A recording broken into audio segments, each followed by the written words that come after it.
Chapter 2: The Process of Death. What you're calling as life right now is like soap bubble being blown. The entire yogic process or the entire spiritual process is to wear this bubble thin, so that one day when it bursts, there is absolutely nothing left and it moves from the bondage of existence to the freedom of non existence or nirvana. What makes us tick? If you want to understand fundamentally how life and death work, you need to understand how creation works and the role played by the various memories that are present in creation. When I say memory, it is not only what you remember. Memory runs much deeper in its many layers. According to the yogic system, memory is basically an accumulation of impressions. Further, there are fundamentally 8 types of these memories in creation. The most fundamental of these memories is elemental memory. According to the yogic system, the first step from the unmanifest to the manifest is the formation of Panchabhutas or 5 elements. These elements are Prithvi, earth, Jal, water, Agni, fire, Vayu, air, and Akash, ether. The names represent a particular quality and not the substance itself. These fundamental elements have different characteristics and are manifest in all types of creation and are the most fundamental basis of all creation. Of these, elemental memory is the memory that decides how these 5 elements interact and play out in life.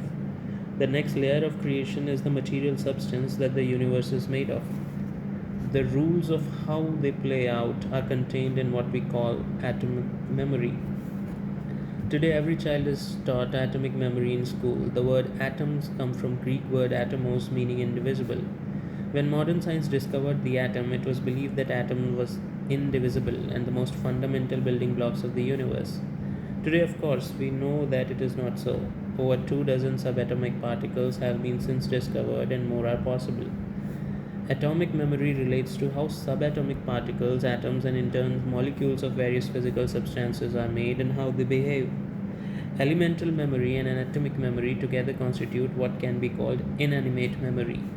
This memory governs the inanimate aspect of life. The other types of memory relate to animate life and can be called animate memory. Of these, the most fundamental layer of memory is evolutionary memory, which relates to how the evolution of life has taken place. This is instrumental in you having 2 eyes, 2 hands, taking the shape of human form and not any other creature, and so on. Upon this layer is genetic memory, which comes from genetic material passed on by your parents that makes you the unique human being that you are among all the other humans. This memory decides the color of your skin, shape of your nose, and other such things. The next layer of memory is karmic memory, which is an accumulation of all the impressions that you've gathered not just since birth, but all through your previous lives and the process of evolution. This will play out in your life in so many ways beyond one's understanding. The next 3 layers of memories are impressions or accumulations related to your mind or mental body. There is a large body of memory that you're completely unconscious about, which we call unconscious memory.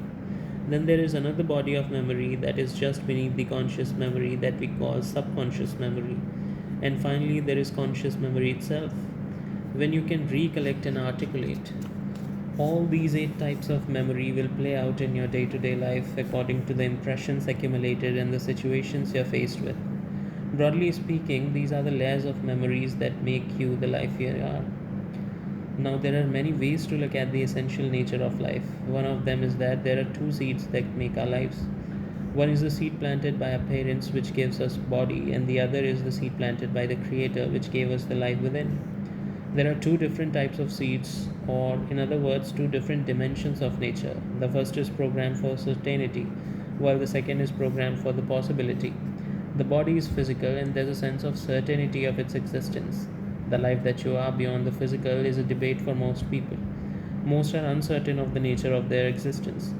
The seed of physicality that was transmitted by our parents has a certain set of rules, traits, and compulsions of its own. This aspect of nature only tries to survive. The survival process includes procreation. It always tries to avoid everything that threatens its survival. Now, our parents gave us just a seed, and that became the body. But what the source of creation gave us was not a seed in that sense. It gave itself. This is the reason that all the possibilities that the source of creation holds are kind of encapsulated in us. Whether that possibility is realized in an individual life or not is questionable, but the possibility is always there. With these two seeds, when a human being is born, a certain software is set within. This software is a combination of time, energy, and the information that he or she carries with them from previous lives. These three together will determine various aspects of one's life. Depending upon the information that is carried, energy is allotted for different aspects of life, which we will look at in a bit. In India, this information that is carried forth is referred to as karma. Of the entire memory or the entire lot of karma that one has, evolutionary memory is the only significant for the structure who one is. Let us leave it aside. But if all genetic memory and the karmic unconscious and subconscious memories that you have flood into your conscious memory right now, you cannot deal with it. It will become too overwhelming. So, out of this entire load, nature has a way of appropriating a portion for you to handle or wear off in this birth in the form of different kinds of activity. Traditionally, in Indian culture, the whole stock of karmic memory a person has is called Sanchit Karma. You can say Sanchit Karma is the entire warehouse of karma that a person carries. Out of this stock, a certain portion is allocated to be handled in a particular lifetime. This is known as Prarabdha Karma, or the karma that is allocated for that lifetime, which has some extra urgency to it and expresses a little more compulsion than the rest of the heap. This is the nature's way of handling something that is extremely complex in simple intermediate steps. So at birth, Prarabdha Karma creates an orientation and Sanchit Karma creates an unconscious tendency towards various things. However, how karma you perform daily and with how much awareness either releases you from your Prarabdha Karma and Sanchit Karma or it enhances the same. In a nutshell, these factors are what determine how and for how long a person will live. In the natural course of life, even if one lives simply in awareness, Prarabdha Karma will somehow get worked out. With a little suffering here and a little well being there, a little pain here and a little pleasure there, one will work out one's Prarabdha Karma. They just need to learn how not to create new karma in this life, that is all. So, the next time when another set of Prarabdha Karma is allocated, that also will get worked out. This will repeat lifetime after lifetime. Now, Prarabdha Karma does not per se determine the outside situation, but it definitely arranges many things on the outside. Because your inner arrangements are always finding expression in the external situations. So, in India, whenever one saw someone suffering, they would say, Ayyo, Prarabdha. It is used to be a common refrain because the suffering is mostly coming from within. In most cases, suffering is a consequence of how one carries their memory and not necessarily the content. Hence, the need to fix the content of one's life through a spiritual process and not so much the content. If you want to see how different people come with different karmic baggage, you should observe infants. How much of hand and leg movement one child does is very different from how much another child of the same age does. This is not because of the differences in parents. In fact, how much one baby kicks around in a mother's belly is very different from how much another baby of the same mother kicks around. Usually, it has very little to do with the parents. In fact, if you observe, a lot of lethargic parents suffer superactive children. This is not because of the attitudes and psychological limitations of the children either. That develops afterwards. This is because each being comes with a certain level of energy allotted to activity at birth itself. Now, even within the allocation of energy to each person at birth, it is further divided into various aspects. Let us say, according to your karmic structure, you came with 1000 units of energy when you were born. Of this, 250 units may be allocated for physical activity, and within that, 100 for involuntary activity and 150 for external voluntary activity. Out of the rest, 300 units could be for mental activity and another 200 for emotional activity, and so on. This allocation will depend on what kind of software you have. This is why you will see each individual has a certain level of energy for different aspects of life. In children who have not yet been through much influence, this is very distinctly visible. You can see it in adults also, but in adults, this could also be ascribed to many influences in one's life. Now, the way the allocated energies are expended within you has serious implications on your life and death. In today's world, because of the impact of technology, the energy allocated to physical activity is mostly unused in people. If you were on this planet 200 years ago, the level of physical activity that you would be performing naturally to fulfill your day to day requirements would be at least 20 times higher than what it is right now. In the tribal village near Isha Yoga Center, no one has any sleep disorder. They put in so much physical activity that by the time that they go to bed, they are ready to die. If they just put their head down on the pillow, they will fall asleep. If you happen to travel on Indian roads, it is common to see laborers traveling on top of loaded trucks. They would have loaded some stones or bricks or some other material into the vehicle, and they would also be traveling in it to unload at the destination. Usually, you will see them fast asleep, lying on bricks or stones or some other coarse material in the moving truck, even under the hot sun. This is because the level of their physical activity is such that they have used up all their allocated energy. Now, if you initiate them into meditation, they will easily meditate. You will see that it is educated people who cannot sleep or meditate or sit in one place because they are not using up their allotted physical energy. What they don't use it up, they cannot sit in one place. Right now, you see a huge upsurge in activities like trekking, cycling, running, etc. This is not only for fitness. Most realize that by just being in a demanding activity, they sleep, think, and act better. Their enthusiasm and energy for relationships and work are enhanced. In a way, in their consciousness, they have managed to put their concerns about the body aside. This is why, once you are on the spiritual path, we want you to exhaust your energies allocated for physical activity very fast. Let us say you have 500 units of energy allocated to your physical activity. We want to finish it off in 10 years so that after that, if you sit, the body will simply sit. It has no need to move. Without any physical urge to move, it will simply settle down. Most people cannot meditate without sufficient physical activity. So, when we allocate work to people at Isha Yoga Center, we do it with such a lot of care. Some people work 4 hours a day, some 6 hours a day, some 10 hours a day, some 14 hours a day, while there are some who work 18 to 20 hours a day. The idea is to expend their physical energy. However, if you are full time on a spiritual path, you are a brahmachari. We not only want you to empty your prarabdha karma, we also want you to expend the sanchit karma or the entire stock too. The idea of being on a spiritual path is to put life on fast forward. We don't want you to take 10 lifetimes to handle this warehouse of memory. We want you to finish it now.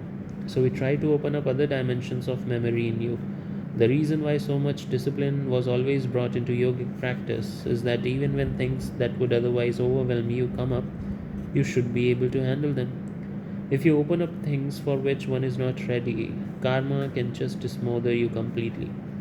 Once you're full time on a spiritual path, we give you sadhana to handle this. Now, you're willing to walk into trouble. You are not dodging trouble anymore. People want to avoid whatever is unpleasant in their life because they cannot handle it. Only once we know you can handle your prarabdha karma well, then we can open up the entire warehouse of memory. This is also the reason why, when a person walks the spiritual path, if they don't handle the situation properly, they will suffer much more than the other people. While others handle only what is allotted to them, this person tries to take up the whole stock. Some people who are at yoga center have gone through these phases. When they came, we gave them lots of activity. They went through it for a certain period and then slumped. They could not do anything for some time. They thought they were physically sick. They went to various doctors, though I told them, don't go to any doctor, just relax for some time. Something else will happen.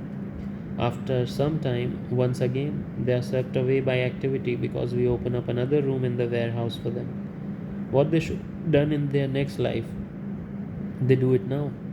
Actually, there are many more aspects to this. I am putting it in an overly simplistic manner.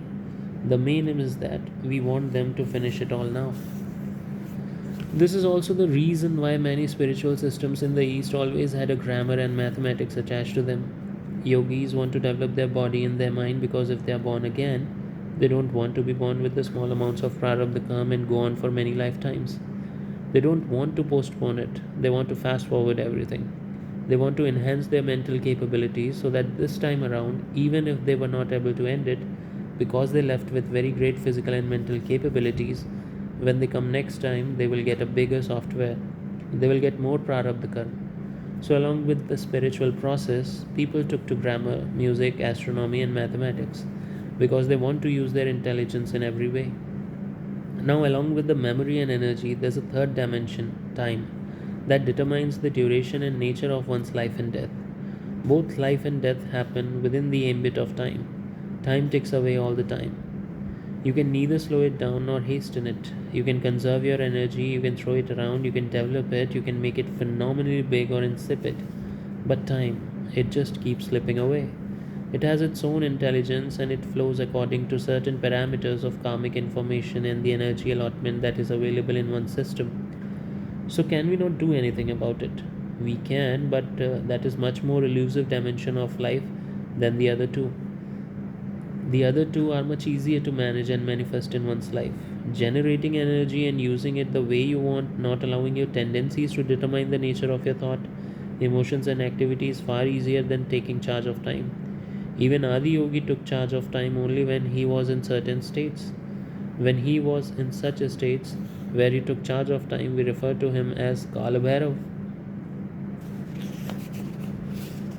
One who has mastery over one's information or mastery over the tendencies caused by the information has mastery over the quality of one's life.